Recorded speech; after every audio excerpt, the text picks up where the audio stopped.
Sa pagiging kapitan ng pambansang koponan, may bagong karanasan si Gabe Norwood. Alay na ng laro. Yan ang report ni teammate Jamaica Bayaka.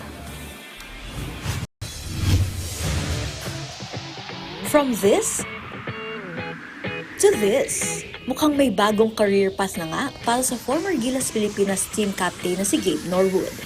Mula sa pakikipagbakbakan sa loob ng court, makikita na rin siya ngayon sa sidelines bilang isang reporter sa ginanap na home court game ng national team kamakailan sa Mall of Asia Arena.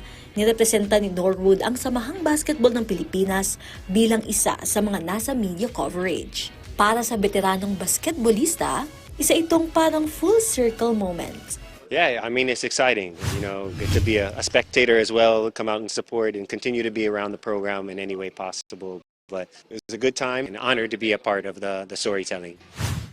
Bukod sa pagiging depensang haligi ng national team sa loob ng halos 2 dekada, may isa pang side si Gabe na hindi alam ng lahat. Nakapagtapos lang naman siya ng journalism degree sa George Mason University sa United States. Kaya naman hindi na rin bago sa atleta ang pagharap sa kamera at mikropono. Minsan na rin siyang nag-cover ng ilang mga laban sa PBA.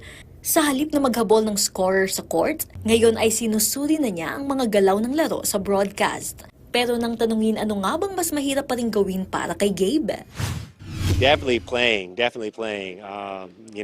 It's a lot of pressure. Some will say it's a thankless job, right? You win, you're supposed to, you lose, what's going on?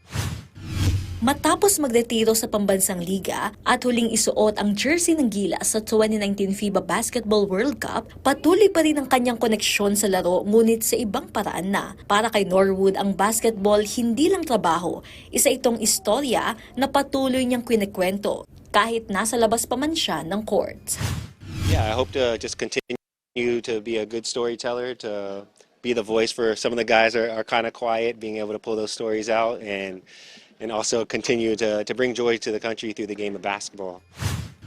Jamaica Bayaka para sa atletang Pilipino, para sa bagong Pilipinas.